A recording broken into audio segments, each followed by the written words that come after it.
अच्छा, सॉरी, मेरा मैं म्यूट था।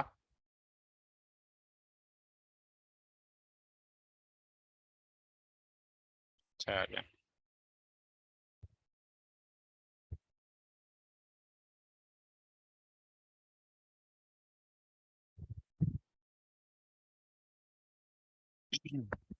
अच्छा, तो मैं ये कह रहा था कि हमने सबसे पहले लास्ट क्लास में डिस्कस किया था कि हमारे पास HTML में स्ट्रक्चर क्या होता है। सही है, स्ट्रक्चर क्या होता है, और उसमें हमारा जो सबसे बेस एलिमेंट होता है वो होता है HTML। ठीक है, HTML के अंदर बाकी सारे हमारे नेस्टेड एलिमेंट्स यूज हो रहे होते हैं, जिसमें जिसमें उसके दो पार्ट हैं, एक हेड और दूसरा बॉडी। तो हेड के अंदर जो भी हमने कुछ प्रोवाइड करना होता है, वो कुछ चीज़ें होती हैं मेटा डेटा, जो कि हमने अपने ब्राउज़र के लिए रखी होती हैं, कि ब्राउज़र की अंडरस्टैंडिंग के लिए कुछ हमने मेटा डेटा लिखा होता है, जिसके अंदर फॉर एग्जांपल हमने एक लैंग्वेज का यूज़ किया होता है। मेटा डेटा के ब्राउज़र को बता रहे होते हैं कि इस वेब पेज में, हमारे जो वेब पेज में जो लैंग्वेज यूज़ हो रही है वो कौन सी है। सही है। इसके अलावा जो मेन चीज हम हेड के अंदर यूज कर रहे होते हैं वो टाइटल। ठीक है, टाइटल के अंदर हम जो कुछ भी लिखेंगे वो हमारे ब्राउजर में जो हमारी टैब होती है उसके अंदर शो हो रहा होता है यहाँ पे। ठीक है, टाइटल के बाद हमारे पास आता है बॉडी। तो बॉडी के अंदर हमने अपने वेब पेज पे जो भी कुछ यूजर को दिखाना होता है वो सारा कुछ बॉडी के अंदर आ रहा होता है। सही है। तो अगर फॉर एग्जांपल अगर मैं इसको रन करके आपको दिखाऊं तो हमारे पास हमने एक H1 यूज की हुई थी हेडिंग, और एक पैरा यूज किया हुआ था। तो जो भी बॉडी में होगा वो आपको यहाँ पे पूरे वेब पेज के ऊपर शो हो रहा होता है, जो भी आपने बॉडी के अंदर कंटेंट लिखा होता है। सही है, और जो भी आपने हेड टैग में लिखा होता है एज अ टाइटल, वो आपको यहाँ पे टैब में शो हो रहा होता है। तो लास्ट क्लास में हमने हेडिंग्स देखी थी कि हेडिंग्स कौन कौन सी होती है। हमारे पास हेडिंग में हमारे पास 6 तरह की हेडिंग होती हैं: H1, H2, H3, H4, H5, H6। तो पेज के अंदर जो अगर हाँ आपने अपनी मेन पेज के अंदर जो मेन हेडिंग आपने शो करवानी होती है, तो वो आप मोस्टली यूज कर रहे होते हैं H1 को। H1 सबसे जो उसका साइज होता है, फॉन्ट साइज, वो सबसे बड़ा होता है। ठीक है। अच्छा, दूसरी चीज आपको मेन ये चीज बताई थी कि जो भी टैग आप बनाएंगे उसका एक स्टार्टिंग होगा और एक एंडिंग टैग होगा। एंडिंग टैग आपको उसके टैग के नेम से पहले फॉरवर्ड स्लैश लगानी होती है। ठीक है। इसी तरह से हमारे पास जो 6 हैं हेडिंग्स होती हैं। अगर मैं यहाँ पे लिखूं हेलो वर्ल्ड। अच्छा, और इसको सेव करें। अच्छा, अब H1 में उसने हमने हमें जो फॉन्ट साइज दिया वो ये वाला दिया है, आगे H2 में ये वाला दिया है। इसी तरह हम H6 तक जाएंगे तो इसका फॉन्ट साइज छोटा होता जाएगा। सही है। और जो पैराग्राफ होता है, पैराग्राफ हम यूज कर रहे होते हैं जब हमारे पास कोई काफी ज्यादा हमने टेक्स्ट यूजर को स्क्रीन के ऊपर शो करवाना हो, यानी कि कोई 4-5 लाइनें हैं हमारे पास। ठीक है, और वो हमने यूजर को शो करवानी है, तो वो हम मोस्टली पैराग्राफ में लिख रहे होते हैं। अच्छा,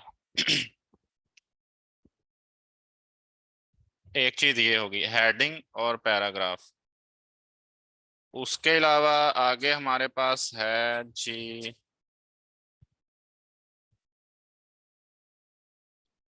अच्छा, एक और चीज, पैराग्राफ में पैराग्राफ में बाय डिफॉल्ट जो ब्राउजर है हमारा, वो बाय डिफॉल्ट पैराग्राफ में पैराग्राफ के टैग से पहले और पैराग्राफ के टैग के बाद एक थोड़ी सी स्पेस ऐड कर देता है।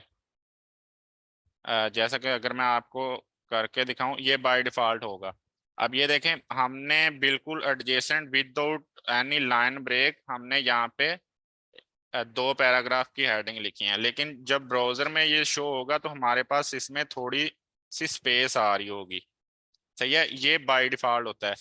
और जो अगर हम इसके पैराग्राफ के अंदर अपने टेक्स्ट में कोई फॉर्मेटिंग करते हैं, फॉर एग्जांपल अगर कोई लाइन ब्रेक करते हैं या कोई स्पेस वगैरह देते हैं, तो ब्राउजर क्या करेंगे कि वो सारी इन लाइन ब्रेक्स और स्पेस को एलिमिनेट करके वो बिल्कुल प्लेन टेक्स्ट में हमें शो करवा रहा होता है। ये देखें, एक चीज ये है, सही है, प्री फॉर्मेटिंग ब्राउजर हम हमारी वो बिल्कुल रिमूव कर देता है। अगर तो आपको ये वाली फॉर्मेटिंग चाहिए जो कि प्री फॉर्मेटिंग है, फिर आप पैराग्राफ की बजाय आप एक और टैग हमारे पास आता है प्री के नाम से, पी आर ई को आप यूज करेंगे तो आपको प्री फॉर्मेटिंग इसी तरह से ब्राउजर शो करा रहा होता है जैसे कि वो आपने पहले प्रोवाइड की होती है। सही है। अच्छा, अब पैराग्राफ, ठीक है। हम आज एक तो इस क्लास का मेन जो था, आज की क्लास लेने का जो मेन मकसद वो ये था कि आपके जो लास्ट क्लास में क्वेश्चंस हैं वो हम क्लियर करें, और अगर किसी को टूल टूल वगैरह इंस्टॉल करने में कोई प्रॉब्लम थी तो उसको हम सॉर्ट आउट कर लें। लेकिन आप लोगों में माशाल्लाह सबके पास इंस्टॉल है और सब, किसी के पास कोई भी क्वेश्चन नहीं है, तो इसलिए हम थोड़ा सा HTML के मजीद टैग को डिस्कस करेंगे। इसके अलावा हमारे पास जो आता है जी वो आता है हेडिंग, पैराग्राफ और लिंक। अच्छा, लिंक क्या करता है?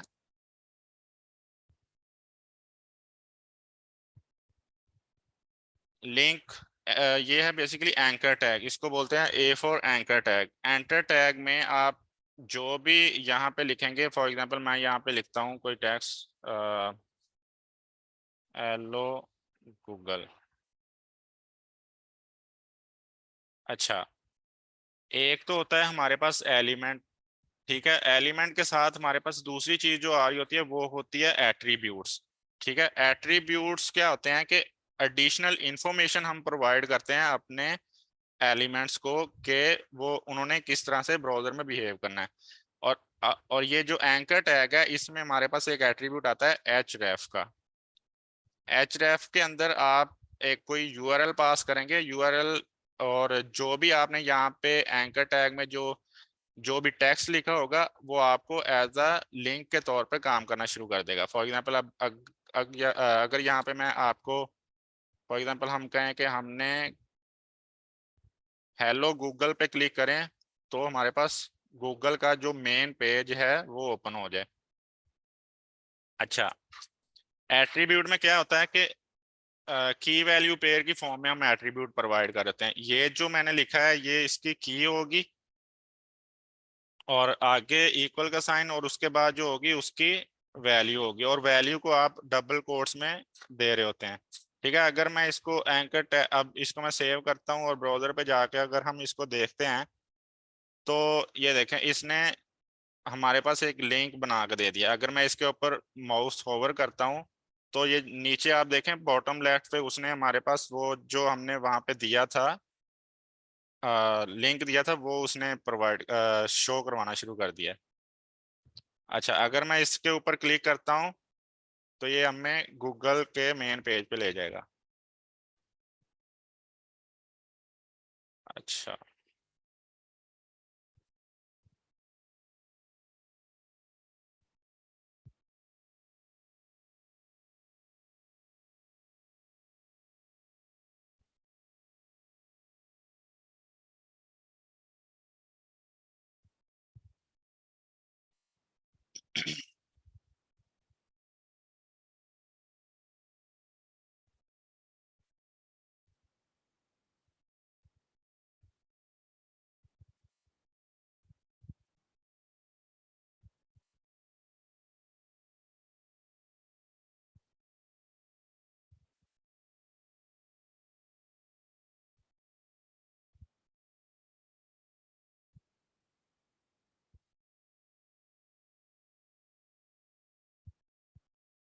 ठीक है,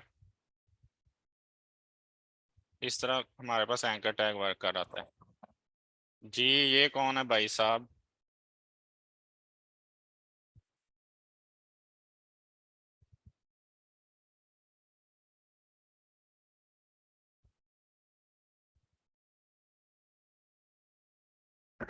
यार भाई आप अपने आप को अनम्यूट करके मुझे बोल दें तो वो ज़्यादा अच्छा होगा, क्योंकि मेरे पास यहाँ पे एक ही स्क्रीन है और मैं इस तरह से चैट मुझे स्विच करनी पड़ेगी। सर आउटपुट शो नहीं हो रही आपकी। किसी को भी शो नहीं हो रही? नहीं सर, और भी चैट में मैसेज आए हुए हैं। एक मिनट यार।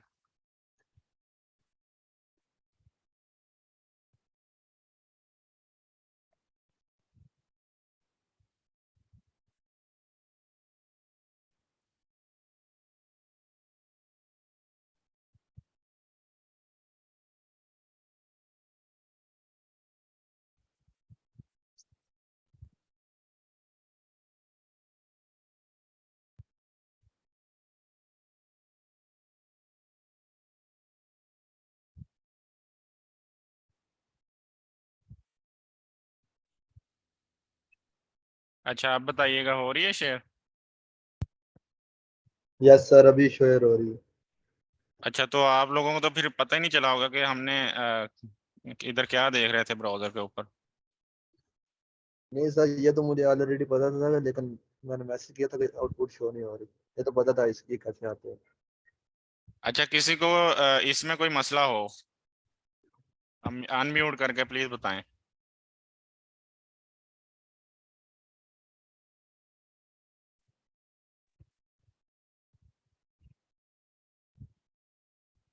जी सर। मैं कह रहा हूँ अगर किसी को यहाँ पे इसमें कोई आउटपुट में कोई मसला हो, ये जो पैराग्राफ या एंकर टैग जो हमने यूज किया इसमें कोई मसला हो। नो सर, इसमें कोई मसला नहीं है, ऐसा मुझे पहले। अच्छा ठीक है।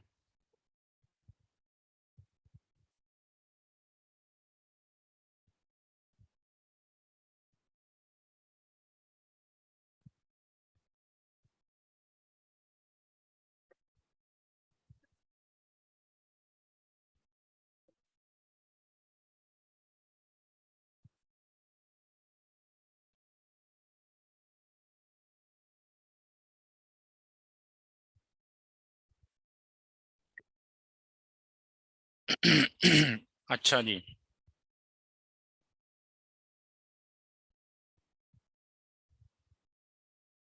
अच्छा, अगर हमने अपने पेज के अंदर कोई इमेज शो करवानी हो तो इमेज के लिए हमारे पास टैग है IMG।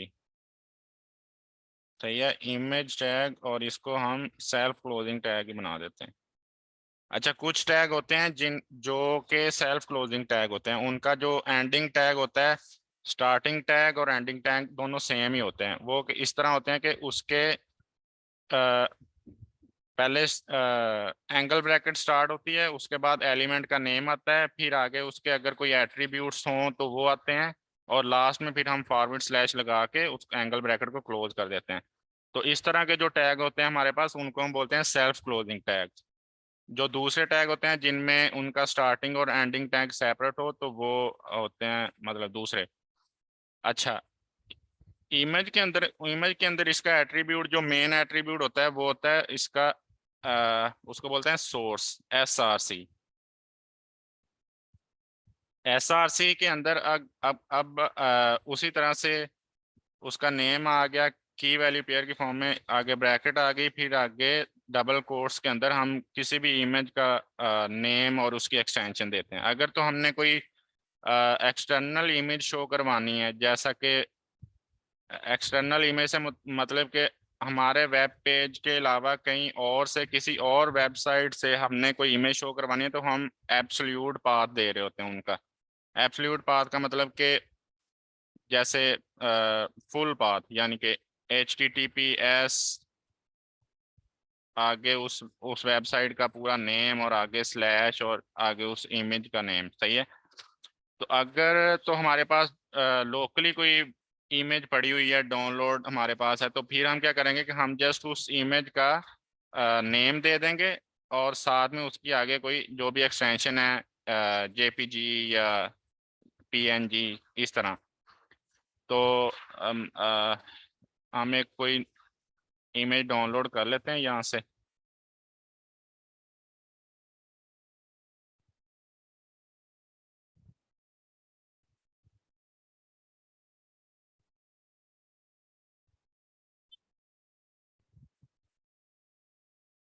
अच्छा, इसमें एक और चीज़ है कि आपने जो लोकली जो इमेज यूज़ करनी है वो आपने अपने प्रोजेक्ट के फोल्डर के अंदर रखनी है। प्रोजेक्ट के फोल्डर के अंदर रखेंगे तो फिर ही वो आपको शो हो रही होगी, वरना वो उसको उसका पाथ नहीं मिल रहा होगा तो वो आपको शो नहीं हो रही होगी। सिर्फ उसका आइकॉन आपको उधर डिस्प्ले हो रहा होगा फिर। अच्छा, मैंने एक इमेज डाउनलोड की है, उस का मैं पाथ कॉपी कर लेता हूँ।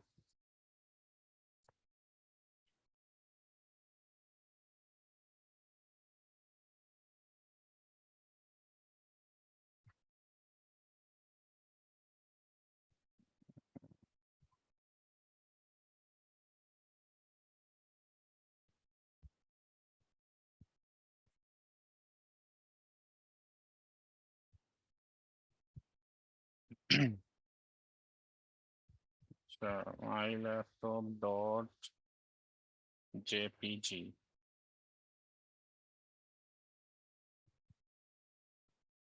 अच्छा, एक इसमें इमेज वाले टैग में हमारे पास एट्रीब्यूट होता है सोर्स का एसआरसी, और दूसरा एक और होता है वो ऑप्शनल होता है, लेकिन वो बेस्ट प्रैक्टिस ये है कि आपको वो प्रोवाइड करना चाहिए। वो क्या है, वो है आर्ट का, ALT। आर्ट का मतलब है कि जो मेरी इमेज है वो अगर किसी भी वजह से ब्राउजर के ऊपर शो नहीं होती तो वो क्या करेगा कि हमने जो आर्ट में जो जो कुछ लिखा होगा ना तो वो हमें शो करवा देगा। आर्ट में इसमें हम कह देते हैं कि माई इमेज, कुछ भी इसका नेम रख देते हैं। ठीक है, अगर हम इसको डिस्प्ले सेव करें और जाके ब्राउजर पे देखें, मैं अब दूसरी स्क्रीन स्विच कर लेता हूँ।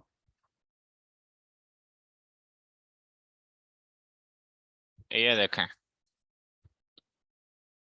ये इमेज शो हो रही है हमारे पास। तो मैंने क्या किया कि मैंने इमेज का टैग लिया और मेरे पास एक लोकल में इमेज पड़ी थी जिसको मैंने अपने ये जो मेरा फोल्डर है, प्रोजेक्ट का फोल्डर, उसके अंदर रख दी। अगर मैं आपको फोल्डर भी शो करवा के दिखाऊं,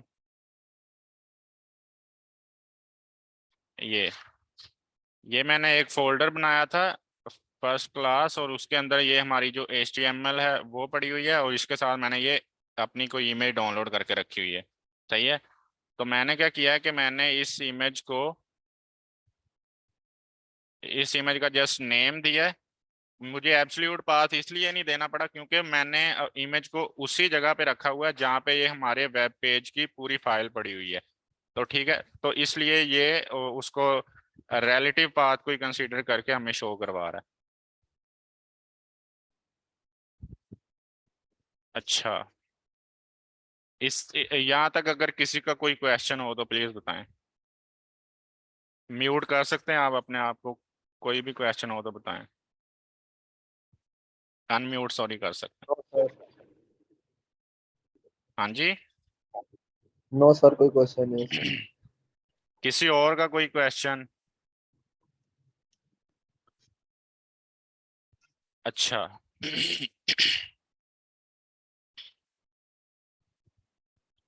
कौन कौन है जिसको HTML पहले उसने की हुई है और उसको थोड़ी बहुत यानी कि आती है, और उसमें कुछ ना कुछ उसने काम किया हुआ है इसमें? यस सर, मैंने किया है कुछ ना कुछ काम इसमें। अच्छा, आप थोड़ा सा इस चीज को रिवाइज करके बताएं जरा अपने वर्ड में, जो ये सामने सर हमने इससे किया हुआ है। सर इसमें ये है ना कि HTML में एक टाइटल होता है, एक बॉडी होती है, जिसमें हेडिंग और बॉडी, दो हेड और बॉडी दो चीजें आती हैं। हम्म। और दूसरी दूसरी जो चीज है ये बॉडी बॉडी हेड में तो वो हमारा जो मेन टाइटल ऊपर टैब में लिखा होता है वो चीज होती है। दूसरी जो जैसे डॉक्यूमेंट लिखा होता है ये ऊपर मेन में शो होगा, जिधर जहाँ से टैब ओपन होता है। और नीचे जो सही। बॉडी है इसमें जो पैराग्राफ लिखे होते हैं इस तरह, जैसे ये आपने लिखा है this is my first web page. ये जैसे हमारे क्रोम पेज पे नीचे जो पेज होता है उसके ऊपर जो पैराग्राफ लिखे होते हैं इस पे शो होंगे। इनके मुख्तलिफ टेक्स्ट साइज होते हैं, जैसे H1, H2, H3। और H6 तक ये चलते हैं, तो मतलब उनके टेक्स्ट का साइज बड़ा छोटा करने के लिए।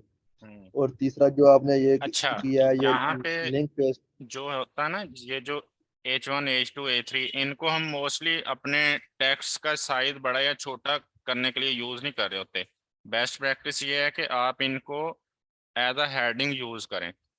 साइज, टेक्स्ट के साइज को बड़ा या छोटा डिस्प्ले करवाने के लिए आपको एक हमारे पास आता है साइज के नाम से ना एक एट्रीब्यूट, फॉन्ट साइज, तो हम उसको यूज करते हैं। तो H1 H2 H3 को ना हम basically as a heading use करेंगे, ना कि अपने टेक्स्ट को बड़ा या छोटा दिखाने के लिए। उसके लिए हम फॉन्ट साइज को यूज करेंगे। भैया प्लीज कंटिन्यू करें। सही है सर। सर और नीचे ये जो आपने लिंक वाला एट्रीब्यूट यूज किया, इसमें जैसे ये लिखा हुआ www.google.com, ये उधर शो होगा हमें वेब पेज, मतलब क्रोम पेज पे। जैसे इस पे क्लिक करेंगे तो सीधा हम गूगल पे चले जाएंगे। ऐसे ही है सर। बिल्कुल ऐसे ही है। और ये जो इमेज वाला है, ये आपने जो मतलब ये आप सही पाथ उसको इसलिए वजह से मिला कि जिधर ये फाइल सेव थी उसी के अंदर आपने उस इमेज को भी सेव किया है, तो कोई मसला नहीं हुआ। अगर हमने किसी दूसरी वेबसाइट से जाके किसी इमेज को लेना तो उसके लिए हम ऐसा करेंगे, इधर उसका जो उस वेबसाइट की इमेज जिधर पड़ी होगी उसका जो पाथ होगा वो इधर पेस्ट करेंगे। ऐसे ही है सर। सही है, ठीक है। अच्छा, इसके बाद अगर तो मेरे पास ये देखें, कोई मैंने लिखे हुए हैं, कोई पैराग्राफ्स लिखे हुए हैं मैंने, और मैं ये चाह रहा हूँ कि मेरे पास ये जो ना इस तरह से लिखी हुई हैं 3 4 लाइनें, लेकिन मैं चाह रहा हूँ कि इस पॉइंट पे ना मेरी लाइन ब्रेक कर जाए। मेरा पूरा टेक्स्ट इस तरह शो हो रहा हो, लेकिन जब वो यहाँ पे आए ना, यहाँ पे वो ब्रेक करके नेक्स्ट लाइन में इस चीज को शो करवाए, तो उसके लिए क्या करेंगे हम? उसके लिए हमारे पास एक सेल्फ क्लोजिंग टैग आता है, BR। इसको कहते हैं ब्रेक, BR, ठीक है। ये क्या करेगा कि ये हमारे पैराग्राफ को ना ब्रेक कर देगा उस पॉइंट पे।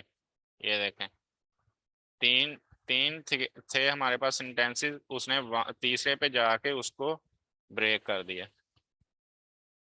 ये था हमारे पास सेल्फ क्लोजिंग टैग, BR।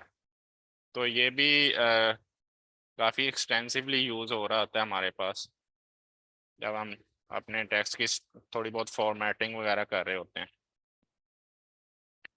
अच्छा, ये तो हमारे पास शो करवा रहा है प्लेन HTML।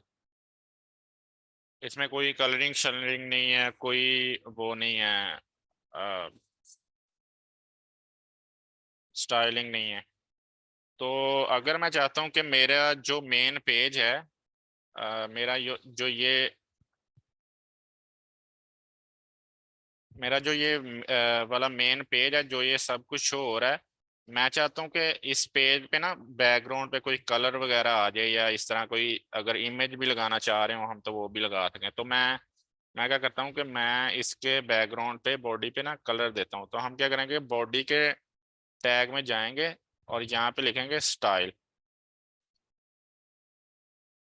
अच्छा, ये थोड़ी सी जो स्टाइल वाला कॉन्सेप्ट है ना, ये आ जाता है आगे CSS के अंदर। ये मैं आपको अभी से इसलिए बता रहा हूँ कि हमें थोड़ा बहुत ना इसको यूज करना आ जाए साथ साथ।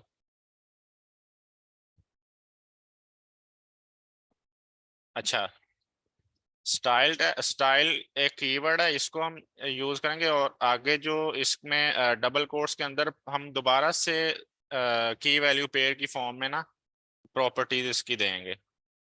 ये बॉडी एलिमेंट है, इसके अंदर हम एक एट्रीब्यूट यूज कर रहे हैं स्टाइल। स्टाइल के अंदर की वैल्यू पेयर में हम इसको कहेंगे कि background colour, background dash colour, और आगे कलर का कोई भी नेम दे देंगे। कॉलन लगाएंगे, कॉलन लगा के आगे उसका कोई भी नेम दे देंगे। फॉर एग्जांपल मैं कहता हूँ style background colour semi colon, उसके बाद ये सियान। अगर मैं इसको सेव करता हूँ और हम जाते हैं जी यहाँ पे, पेज को मैं रिफ्रेश करता हूँ तो ये देखें इसने जो भी हमारी बॉडी है पूरे का पूरा पेज उसके ऊपर उसने बैकग्राउंड कलर लगा दिया। ठीक है, इसी तरह से हम जो इसके अंदर बाकी टैग्स हैं उनके ऊपर भी कर सकते हैं। ये तो हमने पूरी एक मेन बॉडी के अंदर कर दिया ना इसको बैकग्राउंड कलर। तो अगर मैं चाहूँ कि ये जो मेरी फर्स्ट हेडिंग है इसमें मैं कलर करना चाहूँ तो वो मैं क्या करूँगा, स्टाइल, उसी तरह से स्टाइल, आगे बैकग्राउंड कलर, और इसमें मैं कलर दे देता हूँ फॉर एग्जांपल ये।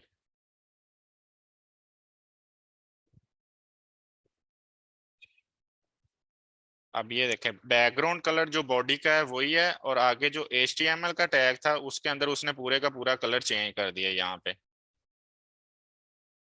तो बस यही है, इसमें कोई वो खास बात नहीं है, थोड़ी सी स्टाइलिंग वगैरह है ये।